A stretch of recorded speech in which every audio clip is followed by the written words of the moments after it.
Thank you very much.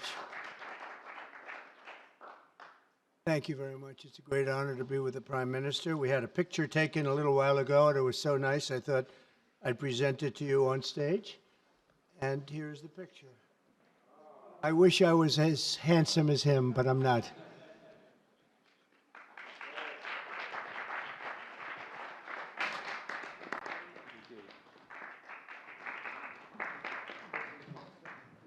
Okay, thank you. Oh.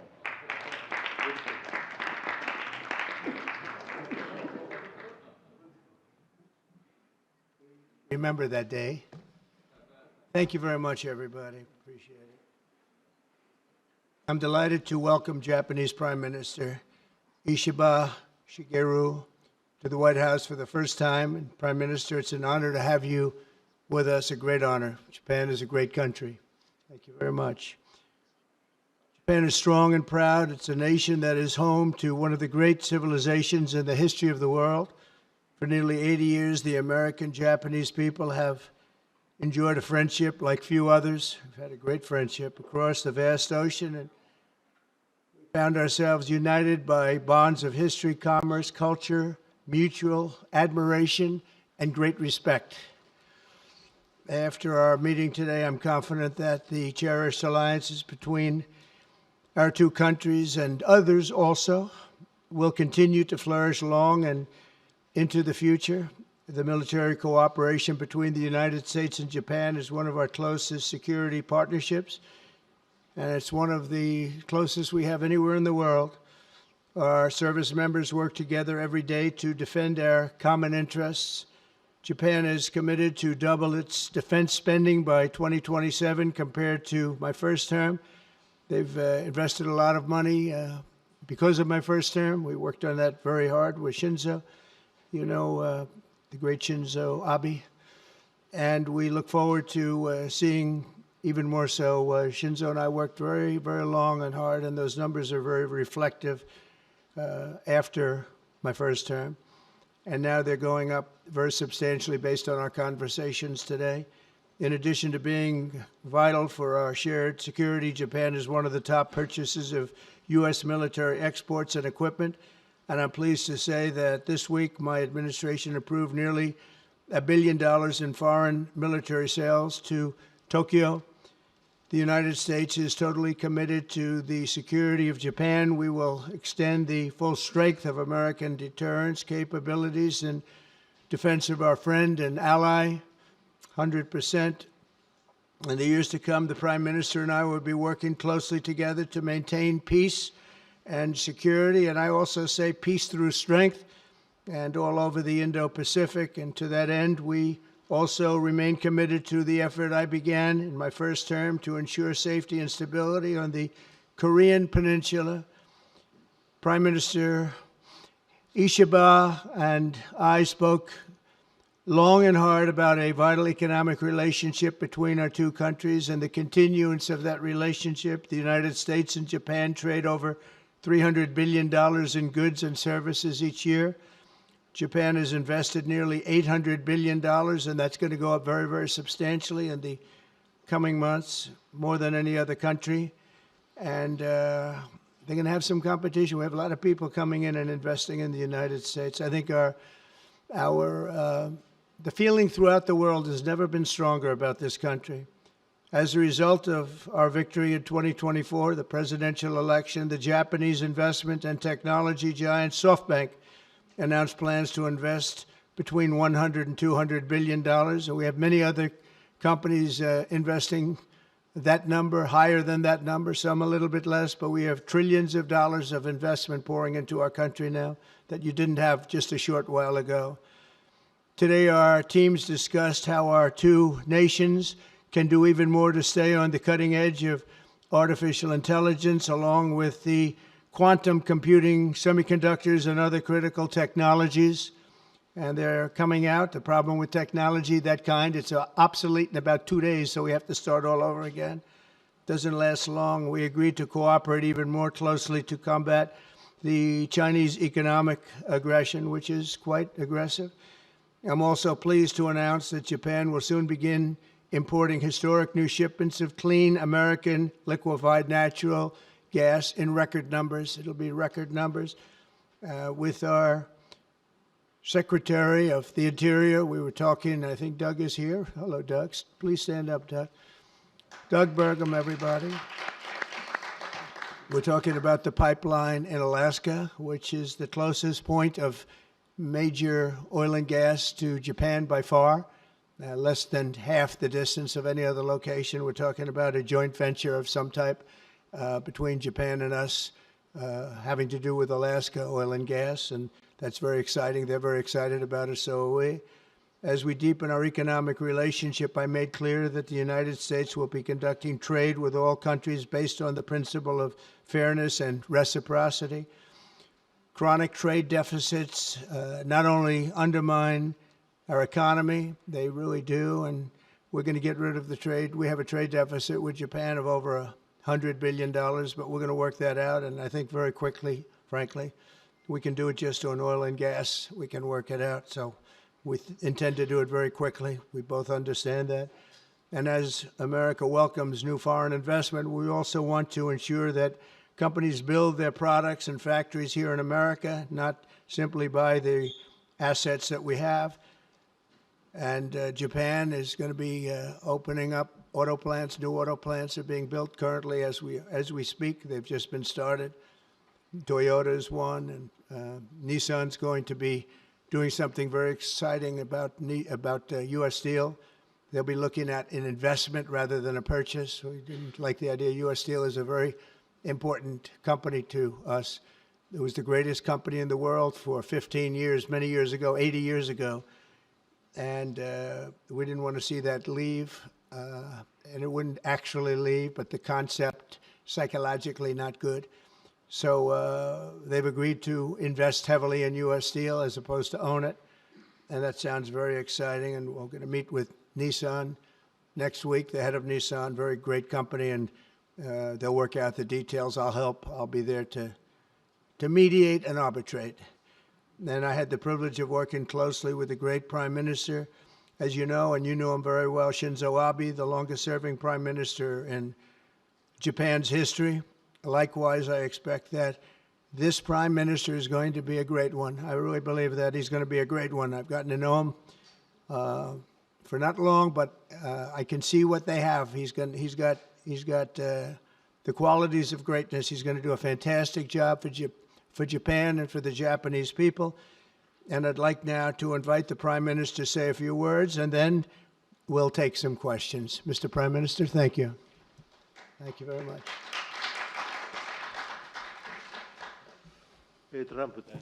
Mr. President Trump, I would like to sincerely thank you for inviting me to the White House today, immediately following your inauguration. I also thank you for your very warm hospitality. I have come to Washington, D.C.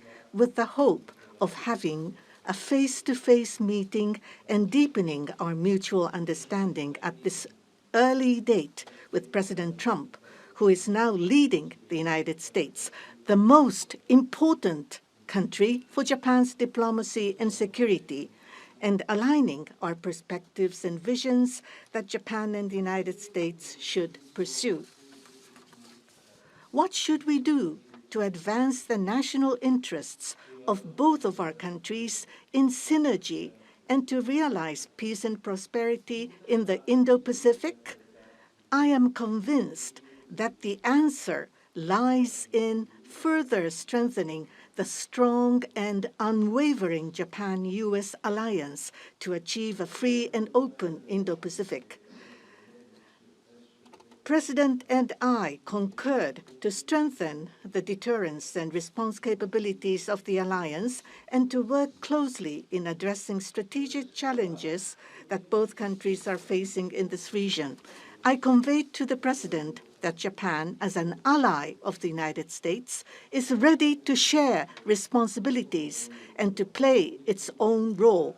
I also reiterated Japan's unwavering commitment to fundamentally reinforcing its defense capabilities, and we confirmed the unwavering commitment by the United States to the defense of Japan.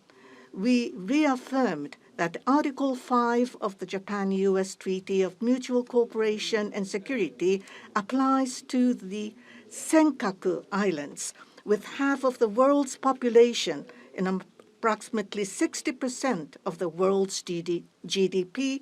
The Indo-Pacific serves as the engine of growth and vitality for Japan, the United States, and the world. President and I also concurred that the United States and Japan will make further efforts in a wide range of areas, working hand in hand together to realize a free and open Indo-Pacific. In this context, we also concurred to further advance cooperation of the multi-layered networks of the like-minded countries, including the Quad, and trilateral cooperation with the Republic of Korea and the Philippines. We also discussed Japan-United States cooperation to bring about growth and prosperity. Economic cooperation, including on economic security, is important from the perspective of strengthening alliance cooperation. Japan is the closest economic partner of the United States and has been the world's largest investor in the United States for 5 consecutive years. Also, with the inauguration of President Trump, the momentum for Japanese companies to invest in the United States is growing even stronger. Today, I conveyed my willingness to cooperate together to elevate Japan's investment in the United States to an unprecedented amount of $1 trillion. President Trump and myself also concurred to elevate the Japan-US partnership to an even higher level through improving business environment and increasing bilateral investment and employment, strengthening each other's industries, leading the world in developing advanced technologies such as AI and leading-edge semiconductors, and strongly promoting efforts to harness the energy of the growing market in the Indo-Pacific region. We also confirmed that we will cooperate to strengthen energy security between the two countries, including increasing exports of United States liquefied natural gas to Japan in a mutually beneficial manner. Regarding foreign exchange, as in the first Trump administration, close discussions will continue between Japanese and the U.S. finance ministers who are experts in this field. We also held candid discussions on challenges the Indo-Pacific region is facing. We confirmed that we are resolved not to allow unilateral attempts to change the status quo by force or coercion, and to oppose such attempts in the East and South China Seas in order to fully defend a free and open Indo-Pacific.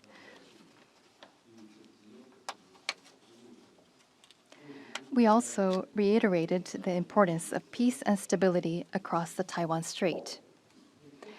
Regarding North Korea, we affirmed the need to address its nuclear and missile program, which poses a serious threat to Japan, the U.S., and beyond, and that Japan and the U.S. will work together toward the complete denuclearization of North Korea. As the abductees and their families continue to age, I conveyed my strong sense of urgency and determination directly to President Trump, and gained his renewed strong support for the immediate resolution of the abductions issue. While this was my first face-to-face meeting with President Trump, we were able to openly and frankly exchange views, and our meeting turned out to be very productive and meaningful.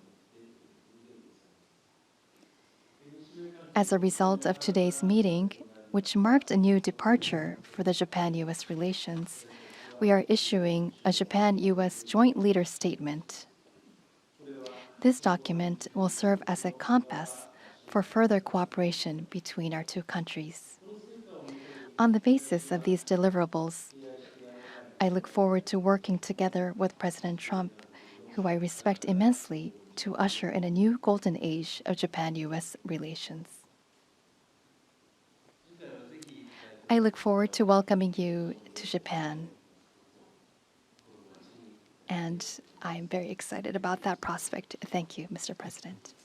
Thank you very much. Thank you. Any questions, please? Peter? President Trump, I have two on Doge. Elon Musk said today, I love Donald Trump as much as a straight man can love another man. What does the First Lady think about that? Oh, I think she'll be okay with it somehow. So, Democratic lawmakers are really upset that Doge engineers have access to these Treasury payment systems. The Senate Intel bench wrote a letter to Susie Wiles. They're saying that these systems are used to disperse trillions of dollars each year and contain everyday Americans' personal information like social security numbers, home addresses, bank accounts. Why does Doge need all of that?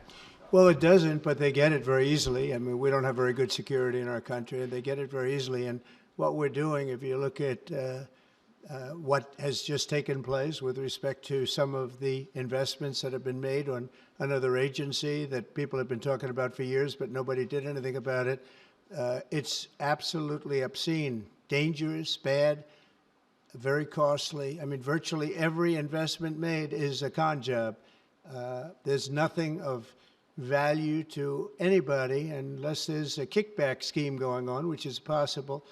And we're going to be doing more and more of that. We're going to be looking at Department of Education. We're going to be looking at even our military. We're going to be looking at tremendous amounts of money, Peter, being spent on things that bear no relationship to anything and have no value.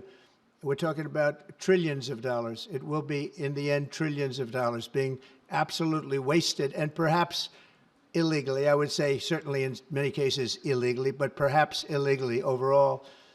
And I'm very proud of the job that this group of young people, generally young people, but very smart people, they're doing.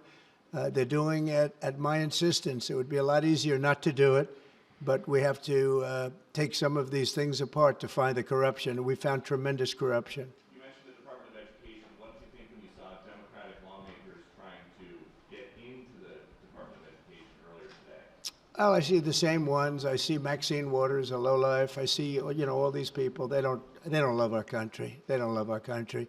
We want great education. So they rank 40 countries in education.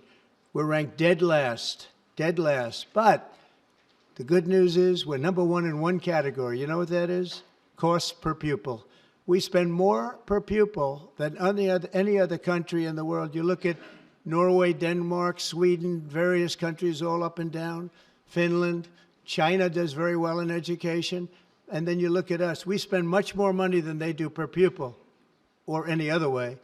But we spend much more money than they do, and yet we're ranked this year, Biden's last year, congratulations, Joe, we're ranked dead last. So what I want to see is education. Number one, I like choice. We all like choice. But beyond choice, long beyond choice, I want to see it go back to the states where great states that do so well have no debt. They're operated brilliantly. They'll be as good as Norway or Denmark or Sweden or any of the other highly ranked countries. They'll be, you probably have 35 to 38 states will be right at the top. And the rest will come along. They'll have to come along competitively. And by the way, we'll be spending a lot less money. And we'll have great education. As part of this Doge talks about the cutting effort, one of the Doge engineers was fired for some inappropriate posts. The vice president says, bring him back. What do you say? Well, I don't know about the particular thing, but if the vice president said that, did you say that? I'm with the vice president. Thank you, Peter. Yeah, go ahead, please. Yes, red dress. Thank you so much, Mr. President. Just how strong do you want Japan's military to be? And do you specifically hope that their increased military spending will deter China and North Korea? What did you talk about that today? Well, I want our military to be the strongest. I also don't mind spending so much money on the military because we build it here. It's made in the USA, all made in the USA. We have, I rebuilt our military during my first term. Did a great job. We left some of it behind in Afghanistan, stupidly. There was no reason for that, but it was still as much as it was. It was billions and billions of dollars, but it was a small part of it. But we're going to have the strongest military by far. We have great people. I want to congratulate Pete Hegseth for having gone through the gauntlet. He went through a lot, but he got through, and he's going to be a tremendous, I have no doubt he's going to be a tremendous leader. And other of the leaders sitting here, they're in their own fields. We're going to do something very, very, very great, and we expect great things. But I expect the strongest military by far in the world, far stronger than China, far stronger than anybody, and that's the way it is. Thank you very much. Would you like to ask a question? Please. Go ahead. Thank you, Mr. President. Thank you. This is Hiramoto from Nippon Television. My question, let me ask two quick questions. Sure. First, this is the first meeting between Mr. President and Prime Minister Ishiba. So what kind of impression do you have on him? And number two, do you have an idea or do you have a plan to impose tariff against Japan so far? Thank you. I think that he is going to be a great prime minister. I think he's a very strong man, very, very strong. I have great respect for him. I've known him for a long time through a reputation. Shinzo Abe thought the world of him, and I think he's going to do a fantastic job as prime minister. A very strong person. I wish he wasn't so strong. I wish he was a little bit weaker than that, but that's what I got. I have to get strong guys all the time. He's going to be a great prime minister. I also, in terms of tariffs, I mean, we're going to have tariffs, mostly reciprocal tariffs, where we go with, and I'm going to be probably meeting on that Monday or Tuesday, have an announcement, probably a news conference, but probably reciprocal tariffs where a country pays so much or charges us so much, and we do the same. So very reciprocal, because I think that's the only fair way to do it. That way, nobody's hurt. They charge us, we charge them. It's the same thing. And I seem to be going in that line as opposed to a flat fee tariff. Okay? Yes, go, please. Please, go ahead. Why don't you go ahead?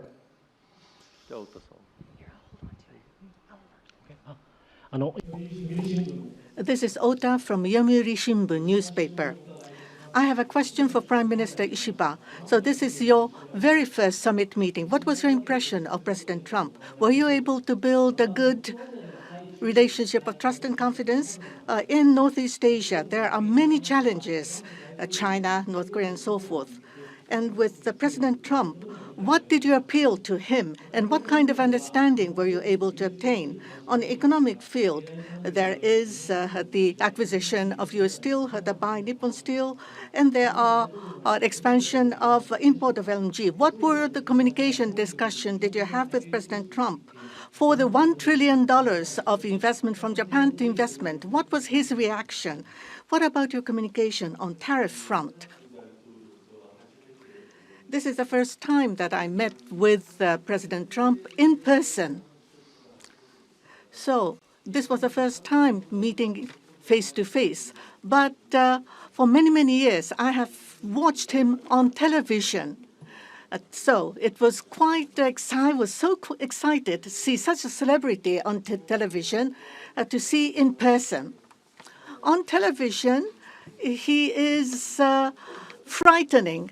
And he has a very strong personality. But when I met with him, actually, he was very sincere and very powerful and with strong will for the United States as for the whole world. I was able to feel that. This is not the sort of polishing or trying to suck up to him. For the world peace and for the regional stability that both of our countries need to play our role and make our endeavors and responsibility. As for the increase of our defense expenditures. It is not that we are told by the United States to do so. Japan, on our own decision and on our own responsibility, we need to increase our defense expenditures. But of course, we need to communicate and consult with the United States. But the responsibility is with Japan, and the decision is with Japan. Now, on the tariffs, that if it is mutually beneficial, tariffs need to be set. And as for Japan, as Mr. President has introduced to us, an unprecedented investment will be made from Japan to the United States, and so many jobs will be created. So $1 trillion is the target. And this will be to the benefit of the United States, but also to the benefit of Japan as well.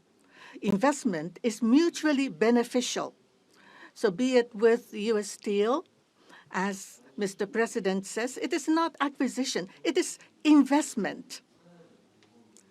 So the Japanese technology will be provided, and the better quality products will be manufactured in the United States, and the U.S. Steel will make products which will contribute not only to the United States and Japan, but also to the whole world. It is not one-sided. It will be reciprocal. It will be mutually beneficial. And I believe we were able to share on this, and that is the biggest result that I have seen today. Thank you very much. Go ahead, please. Yeah. I wanted to ask you about that U.S. Steel deal. So you're saying that is this a restructuring of the deal that's happening, and then will you approve? They're doing it as an investment, no longer a purchase. Okay. I didn't want it purchased, but investment I love. And they're going to do a big investment, subject to getting the deal done. And that's they'll be something doing you a would big. approve, where the U.S. I'm okay with that, sure. And for the Prime Minister, what was your argument to the President related to U.S. Steel? And one more on tariffs, Mr. President, if I could. You said on tariffs that you'd like them to be reciprocal back and forth. What was the reception from the Japanese Prime Minister when you said that, or when you talked Well, about we it? didn't discuss tariffs too much. We really discussed many other things, including the pipeline in Alaska, which I think is going to be maybe the most exciting thing with Doug and Chris. We discussed that at length, the pipeline. I mean, it seemed to be of great interest to them. It's we have potentially more oil and gas than in Saudi Arabia, just in Alaska. We have the most of any country in the world. It's a big asset for the United States, but we haven't used it. We go to Venezuela, we go to other places to take oil and gas, and we have more than anybody. It's an amazing phenomenon that took place over the last 4 years. Nobody understands it, including the people that were in charge of it. They had no clue what they were doing. So it was a big problem. They were surprised actually too. They were saying why didn't they wouldn't sell them LNG. They wouldn't sell. Japan wanted to buy LNG, and Biden wouldn't sell it. And I'm trying to figure that one out. Maybe it was the environment. You might answer that question. He's curious about that himself, I think. Thank you very much. If you want to answer that, you may, about LNG, that the United States wouldn't sell you LNG.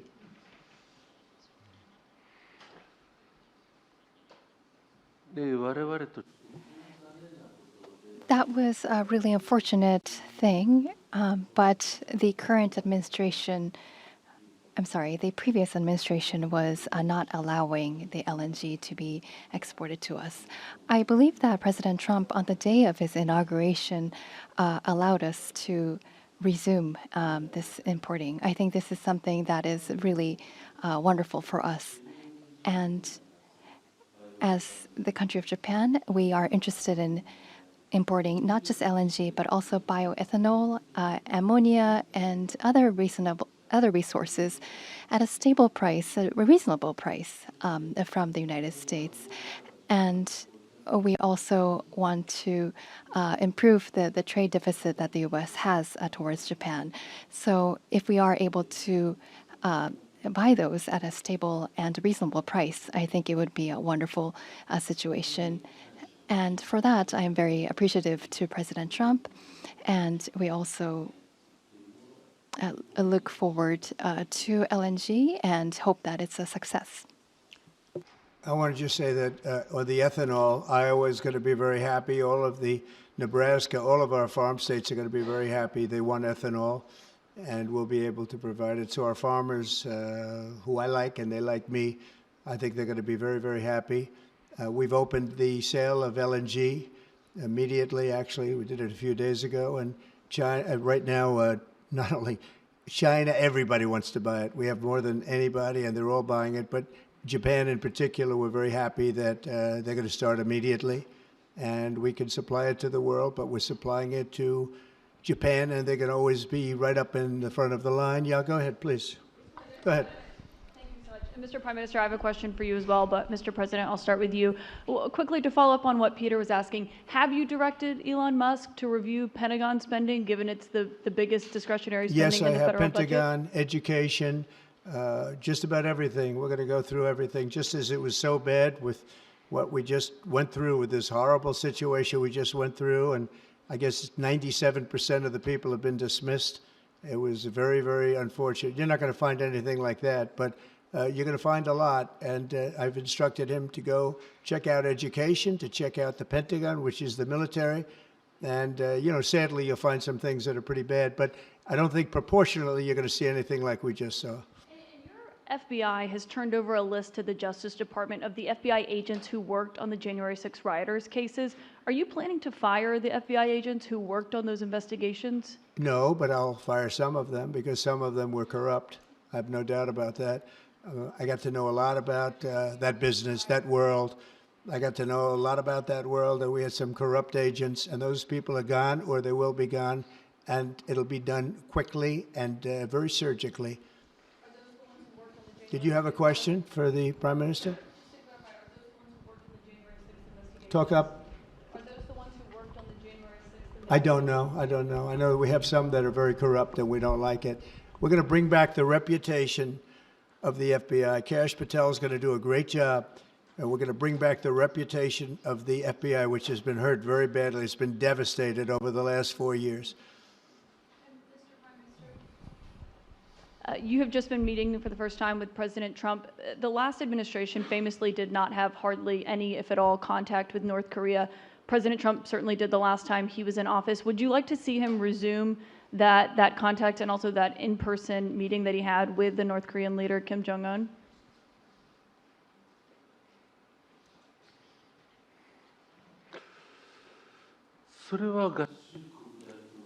That is something that the United States needs to determine on its own, and it's not something that we should request.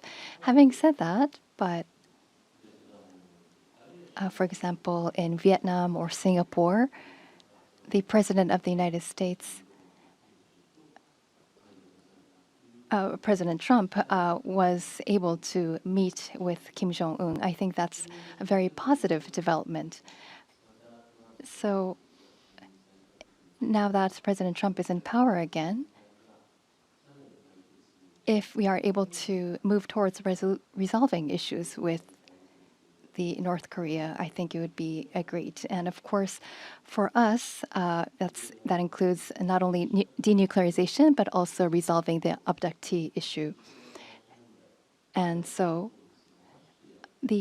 not only the victims of the abductees, but also their families too are aging. And so our time is limited. So if the President of the United States, if President Trump is able to resolve this issue, we do understand that it's a Japan issue first and foremost. Having said that, we would love to continue to cooperate with them. It's actually a good question, and we will have relations with North Korea and with Kim Jong-un. I got along with him very well, as you know. I think I stopped the war. I think if I wouldn't have won that particular election, you would have ended up in a very bad situation. But I did, and we had a good relationship, and I think it's a very big asset for everybody that I do get along with him. I get along with him, he gets along with me, and that's a good thing, not a bad thing. And I can tell you that Japan likes the idea because their relationship is not very good with him. And if I can have a relationship with not only him, but other people throughout the world where there seem to be difficulties, I think that's a tremendous asset for the world, not just the United States. Go ahead. Garrett. I have a question for you and for the Prime Minister as well. Mr. President, I wonder what you make of the criticism from Democrats that these staff reductions, the cuts that Elon Musk and Doge are doing are an unlawful power grab. And is there anything you've told Elon Musk he cannot touch? Well, we haven't discussed that much. I'll tell him to go here, go there. He does it. He's got a very capable group of people. Very capable. They know what they're doing. They'll ask questions, and they'll see immediately as somebody gets tongue-tied that they're either crooked or don't know what they're doing. We have very smart people going in. So I've instructed him go into education, go into military, go into other things as we go along. And they're finding massive amounts of fraud, abuse, waste, all of these things. So, but I will pick out a target and I say go in. There could be areas that we won't, but I think everything's fertile. You know, we're a government. We have to be open. And as an open government, I don't know, I guess you could say maybe some high intelligence or something. And I'll do that myself if I have to. But generally speaking, I'll just say go. But he will be looking at education pretty quickly, and he will be looking at military too. As you know, the bulk of federal spending is Social Security, Medicare, programs like that. Would you like to see him look at those programs as well? Well, they don't really have to be looked at by him. They can be looked at by us. Social Security will not be touched. It'll only be strengthened. We have illegal immigrants on Social Security, and we're going to find out who they are and take them out. We have illegal immigrants in other Medicare. We found a lot of bad people, a lot of people that shouldn't be on, that were put on through California. A lot of them come out of California. We're not going to stand for that. So we're going to strengthen our Social Security, et cetera. We're not going to touch it other than to make it stronger. But we have people that shouldn't be on, and those people we have to weed out. Most of them, or many of them so far, have been illegal immigrants. They shouldn't even be in the country. Do you have a question for the Prime Minister? I do. Mr. Prime Minister, the President's affinity for tariffs is well known. If the U.S. places tariffs on Japanese imports, would Japan retaliate?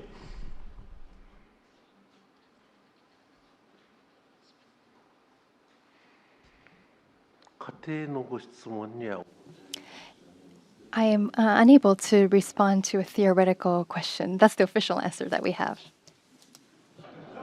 That's a very good answer. Very good answer. Wow. That's very good. He knows what he's doing. Thank you very much, everybody. Thank you. Thank you.